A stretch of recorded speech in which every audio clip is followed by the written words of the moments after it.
Oke, Assalamualaikum warahmatullahi wabarakatuh. Oke, hari ini saya coba sharing tentang perjalanan dari apartemen ke kampus ya. Sebenarnya kalau misalkan kita kan punya ini ya, apa namanya, punya asrama masing-masing.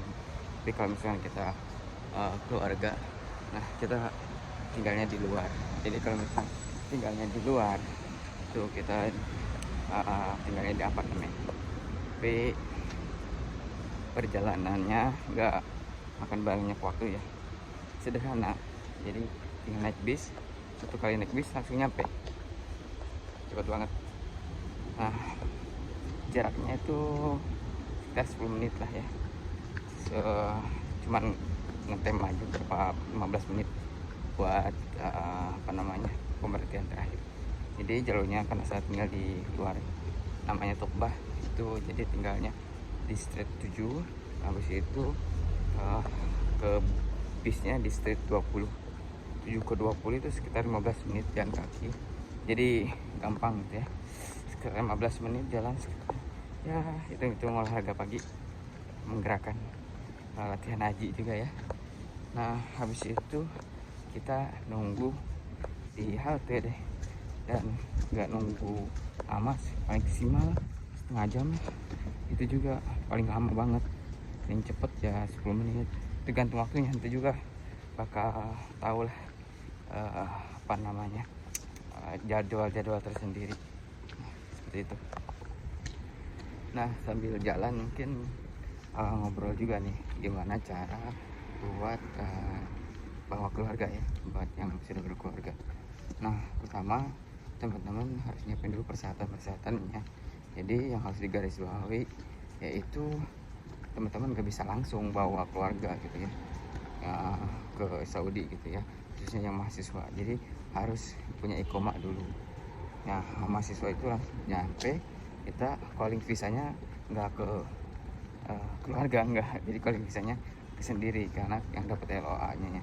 Habis itu teman-teman pas udah nyampe, ceritanya panjang lah ya, udah beres ngurusan visa, intinya udah nyampe lah ya di Saudi. Nah, teman-teman harus bikin ya koma, namanya di koma itu apa ya namanya, izin tinggal ya, KTP lah gitu, KTP yang mensyaratkan dia itu punya izin tinggal. Nah, sponsorshipnya itu dari Bin Fahad University gitu ya, jadi KIUPM. Nah, habis itu setelah itu iqomah dibuat sekitar 1 bulan ya, karena panjang juga prosesnya, mulai dari karena kita mahasiswa ya, jadi kita harus bikin ID card, student ID maksudnya, student ID, kemudian apa namanya, medical check up dan lain-lain. Nah, intinya sekitar 1 bulan lah paling lama. Kita juga harus bikin rekening bank, ini itu wajib semua. Nah, habis itu udah beres iqomah, nah teman-teman bisa ya, nyiapin buat, bukan nyiapin, ngurusin gitu ya. Nah, alurnya yang pertama teman-teman harus buat apa namanya, surat pengantar, bukan surat, meminta surat pengantar ke kampus gitu. Jadi saya mau bawa keluarga. Nah, syaratnya buat meminta surat pengantar itu kita punya transkrip nilai lah ya.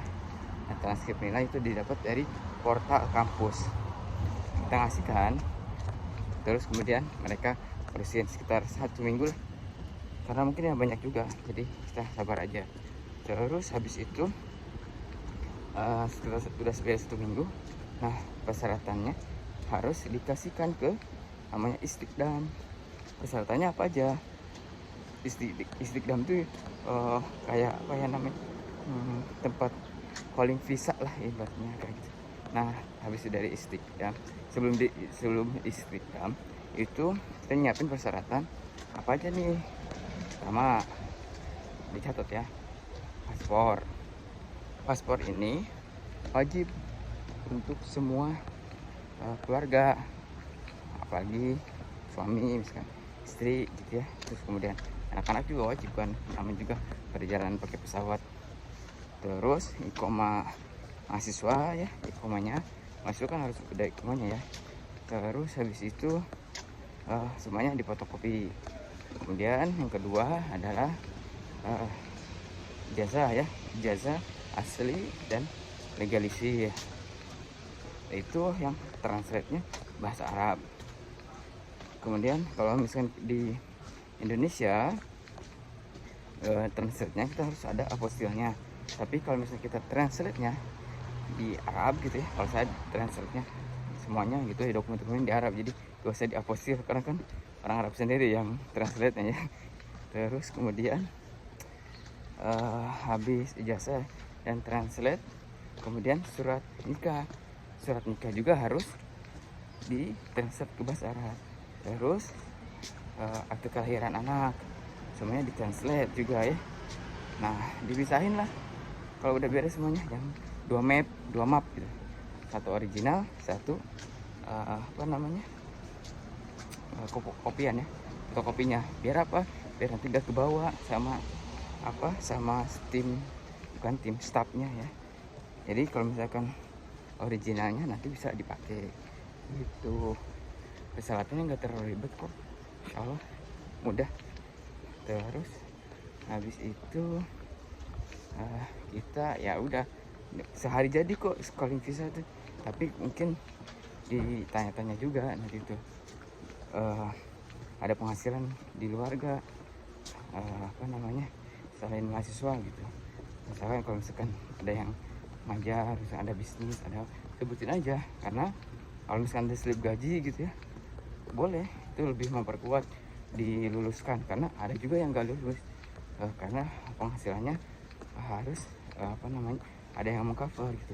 Kalau misalkan master ada sulit, tapi kalau misalkan PhD itu gampang gitu.